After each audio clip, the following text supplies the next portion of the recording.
Place à l'édition régionale, bienvenue à toutes et à tous en ce lundi 15 octobre. Depuis cette année, les élèves de CP et de CE1 passent des évaluations. C'est une nouveauté, ça a été le cas donc dès la rentrée, une manière de déterminer précisément les niveaux des élèves.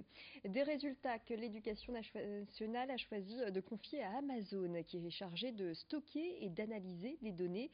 Et ce sont les enseignants qui s'en sont aperçus en rentrant les résultats sur un site non estampillé par le gouvernement, et ça ne passe pas auprès des professeurs qui craignent pour la gestion de ces données par une entreprise privée. L'AFCPE, une organisation de parents d'élèves, réclame l'anonymat de ces données. Pour François Pinchemel, secrétaire départemental de l'AFCPE, l'éducation nationale a les capacités de gérer les résultats des évaluations en interne. Il s'en explique au micro de Lucille Berthe-Constant.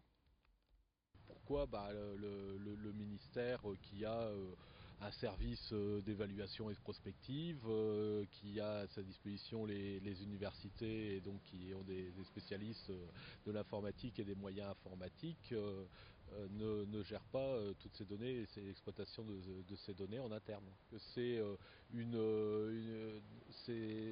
opération qui a été faite comme beaucoup de choses ces derniers temps par l'éducation nationale, un peu en catastrophe, en dernière minute, et donc ils ont été chercher un service sur étagère qui existait dans le privé, sans aller chercher en interne quelles étaient les possibilités, dans le respect de la vie privée des élèves. Le centenaire de la Grande Guerre commémoré ce matin au collège Camus à Limbre dans l'Audomarois. Les élèves ont été réunis pour symboliquement planter l'arbre de la paix. Tous ont été sensibilisés aux événements de la Grande Guerre près de chez nous, celle-ci ayant entraîné la mort de plus de 572 000 personnes, rien que dans le département du Pas-de-Calais. Un travail de mémoire. Je vous propose de regarder quelques images de cette cérémonie ce matin à Limbre.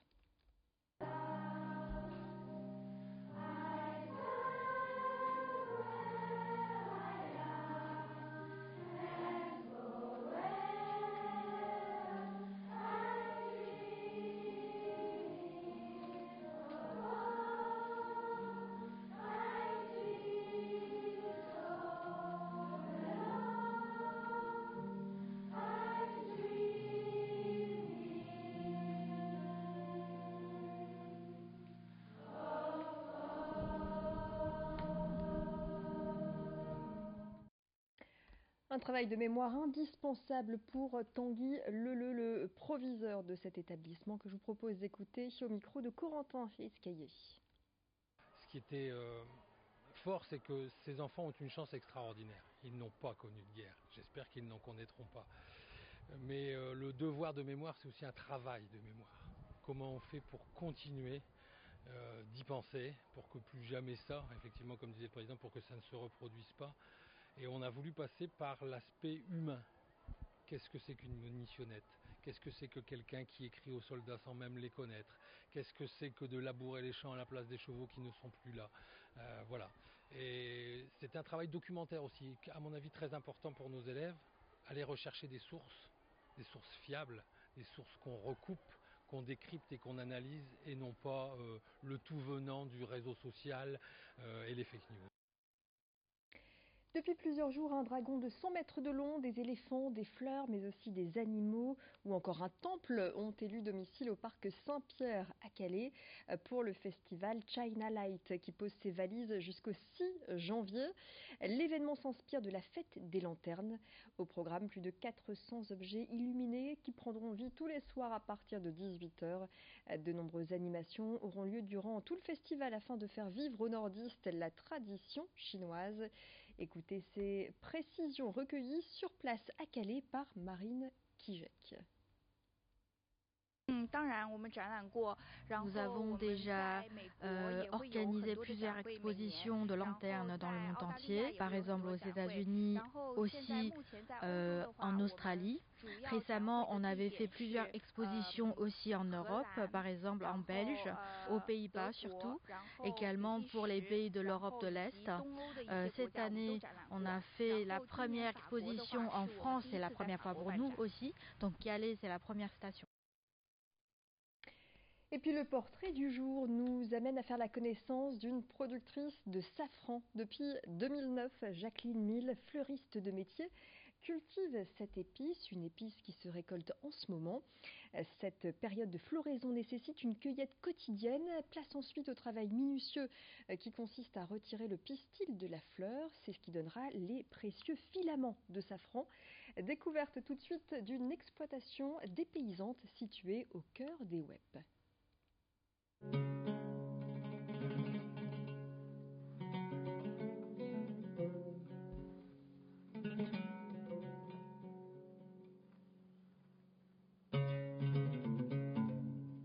Nous ne sommes pas sur les hauts plateaux d'Iran, mais à Entière-en-Weppes, dans l'une des rares safranières de notre région. En ce mois d'octobre, c'est le moment de la récolte pour Jacqueline Mille. Avant d'obtenir le précieux safran, il faut cueillir cette fleur, le Crocus sativus. On prend la fleur, on la cueille tous les matins, après la rosée, donc il ne faut pas que de rosée, donc elle soit bien sèche. La fleur vit que 24 heures, donc absolument il faut qu'elle soit cueillie avant 18h30. Pourquoi ? Parce qu'il y a la rosée qui rentre après, il y a le soleil qui n'est plus là, donc il faut la cueillir avant 18h30. Après il faut les émonder.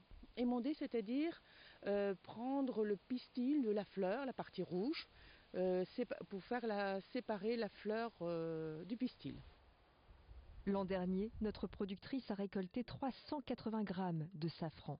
Une épice qu'elle vend brute ou sous la forme de produits maison, comme du sirop ou des confitures au safran. Des confitures aux alliances de saveurs parfois étonnantes. Tout ce qui est fruits rouges, ça va très bien pour les petits desserts. Vous avez par exemple le melon agrumes au safran, ça va très bien avec du chèvre. J'ai de la mirabelle, j'ai donc des pommes poires. Pommes poires, ça va très bien avec un petit toast de foie gras. Et après, vous avez des confitures un petit peu insolites qui c'est à découvrir lors d'une visite. Alors ce sont des confitures très surprenantes. Je ne vous dis pas plus, à découvrir. Des confitures effectivement à déguster lors des visites goûtées que Jacqueline Mille organise régulièrement pour transmettre sa passion du safran et faire découvrir cet or rouge cultivé dans les Hauts-de-France.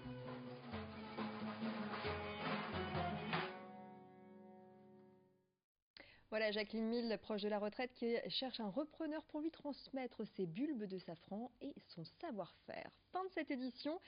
Tout de suite, vous retrouvez la météo.